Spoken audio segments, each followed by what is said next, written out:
I didn't really know what to make for today's video, so I decided to make a video on 3 racing games that I've made. These aren't meant to be great racing games, they're just passion projects that I've had. 2 of them are 2D, one of them is 3D. Anyways, yeah, let's get to the video. The first game on the list I called Pixel Position Racing. It was meant to be a top-down version of Pole Position. Yeah, I didn't really succeed with that, and it doesn't look all that great, but I was proud of it at the time. I was proud of it because, technically speaking, it had an AI. Now, there was only one track where that AI worked. I don't know why it didn't work on the second track. I haven't been able to figure it out to this day. But the AI basically worked by following certain set points on the map and going to those points. It wasn't like a normal AI, it was just something that would move to the points, but I was really proud of it when I was originally making it. The game did have a main menu, albeit not a very impressive one. It basically showed which color car you were, the controls, and your 2 options for a track. The practice track is the only track that works. You can drive around the secondary track, which I called the Crazy 8, but not very well. The AI didn't work on that track, and I still don't know why. Anyways, I figured out we might as well try to play it. As you open up the track, it gives you no loading time or any countdown. You just are thrown right into the game. Yeah, not very relaxing. Anyways, you're popped into there, and the blue car, the AI, has absolutely no morals and will just knock you off track. And it doesn't collide with anything, so it's able to go off track and stuff. So I don't really know what that's about. Anyways, it says blue car wins, but that is for some reason behind some of the stuff on screen. That's due to me not properly setting up a UI. Anyways, that's it for the first track. There's not much to say about the second track. The AI is just frozen in place, and it's really a mess to play in. Anyways, that's the end for the first game. Yeah, you can play it if you want. I guess I'll put a link down in the description or something. But yeah, whatever. For my next racing game, I wanted to see what Roblox as a game engine had to offer. And if you're learning how to make a game, it can be a lot of fun, as you don't really need too much knowledge of coding, and you can really hop in there and just start. Sadly, this does lead to a lower bar of entry, and that can be quite a mess. So a lot of the games on the platform aren't that great, but there are certainly a few good ones that you can play. For this game, like all my other games, I made all the assets, and that included me having to learn how to 3D model. I used Blender, and it wasn't all that impressive for my skills. It's not very good, but I did enjoy making it. The rest of the map was made by using Roblox's parts, which were like little bricks that you could modify in the engine. It's a pretty fun way to make a game, but certainly not my favorite. One thing I don't like about this mechanic, though, is that Roblox didn't really think too much about mesh collision, which I assume is for balancing so everyone can play, but it really leads to a poor experience when you're trying to add meshes into the game with collisions. The main menu for this game is significantly better than my last. I'd worked with gradient buttons, and I had spent a lot of time on this, including adding a background that it actually looked half decent. This game did have 4 maps, though one of them is a flat plane just to measure your top speed, but that is the Salt Flats, so that's what you get, I guess. I did have a Game Pass, which is Roblox's version of DLC, which lets you buy stuff. It wasn't very good. It unlocked like 2 cars. Anyways, so let's hop into the first map. This map I called Garwood Racetrack. It was arguably the best one out there. You basically spawned in a garage, and you could spawn a car, and then race around the track. I did have a lap function, which would measure your laps, but that didn't work for some reason. Anyways, let's get to the number of cars in the game. So, I have 2 street cars, a Glow TRS4, totally not a neon, and then an RX-8, spelled AREX-8, just because that's totally not the same thing as an RX-8.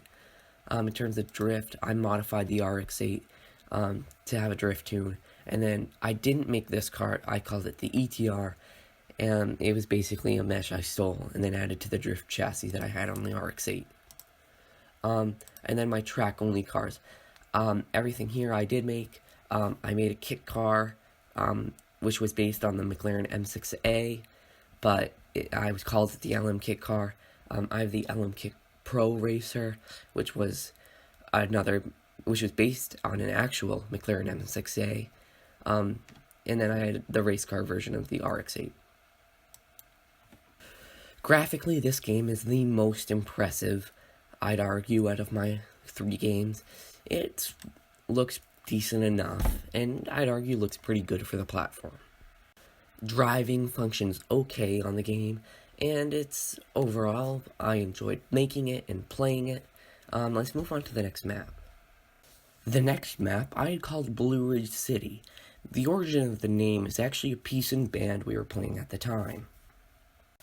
This game, as you can see, is a lot less graphically impressive than the last game I had made, and basically the buildings were made by slapping a texture on the side of them, and overall, it's not the greatest thing I've ever made, but it certainly has the biggest map, and I enjoyed making it a lot. So that's why I decided to put it in the game. There is a fun little reference to Long Gone Midnight, a racing show that I was watching at the time, with the Devil Z atop other cars, with a little RX-7 from the show sitting near a garage. This map is the only one of the 4 maps that I had made which I actually fooled around trying to play with elevation. This had varying levels of success. Usually, when you would go down a hill, you would just fly off and roll your car, but if you were going at slow enough speed, it would work fine, and I certainly enjoyed it. I also added a tunnel, which, that's the first tunnel I'd ever made in the game, so I was really proud of that. And I also fooled around with adding little decals onto the road to make it look more real and immersive, but I don't know. Anyways, it also had a long little bit of highway, so that I could test the high speeds of my cars, which I loved doing. But overall, it's a so-so map. It feels pretty empty overall. Yeah. The next map was a drift track. I called it Tropica Drift Track. It is probably, it's completely, basically a flip of the last, racetrack. Basically what I did is I made a new racetrack, and then I took the garage from the last racetrack and made some little huts and put it around the track.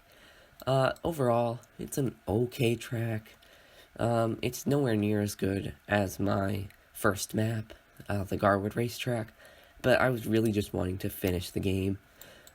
Yeah, you can drift at it, it's okay to play at. The last map I put the least effort into and was simply called the Salt Flats. Basically what it was a bunch of base plates with a texture on it with some mountains in the background. Yeah, basically all you could use it for is testing high speeds. It's not impressive. I'd actually seen the idea over on Twitter and decided to make it. Not too much to say about it. The last game I'd made in Unity. Unity also gets a bad rep like Roblox because of its low bar of entry, allowing a lot of really bad games to be made. It's not their fault, it's simply because it's meant to be an easy game engine to really get you started. This game, like the first game, is unfinished. This game I might, however, finish someday. It's basically a drifting game with using the top-down perspective, and I'd argue is the one that I'm most proud of. There are 3 maps, and none of them are finished. A toge track, a city track, and then a gymkhana track. The gymkhana track probably won't work out. I'll probably get rid of that at some point whenever I finish this game, if I will. The city track, it's pretty fun to drive around. The toge track is the one I'm most proud of, and it's probably the closest to being done. This game does not have sounds, unlike the middle game, but it's similar to the first game, as in I wasn't able to make sounds for it all that well, but hey, whatever. We'll get to playing it, and I enjoyed making it and playing it, and that's really what matters. The story of the game is that originally I was going to call it Prius Racing. It was kind of a joke between me and my friends, but then I eventually decided to turn it into a normal game. It features a Subaru Bug-Eye WRX, an Integra, and a Prius. In the game, I had made the Prius's rear-wheel drive as a bit of a joke, though the Subaru WRX was all-wheel drive, and the Integra was front-wheel drive. The way that these different drivetrains work is that I have it set up so that the way drifting works is it will move the car around a certain axis, and by moving that back and forth, you can, I guess, simulate front-wheel drive, rear-wheel drive, and all-wheel drive. And then I'd also change the particle system, which would show that you're drifting to different wheels on the car, which made you feel like it's front-wheel drive or it's a all-wheel drive car. Anyways, so those are the 3 racing games on 3 different game engines that I've made over the last bit of time. I enjoyed making all of them. If you want to check them out, I'll probably have a link in the description. If you want me to finish the drifting game I had made, then comment down below. I might not, but I don't know. If anyone here is interested, then I might. You never know.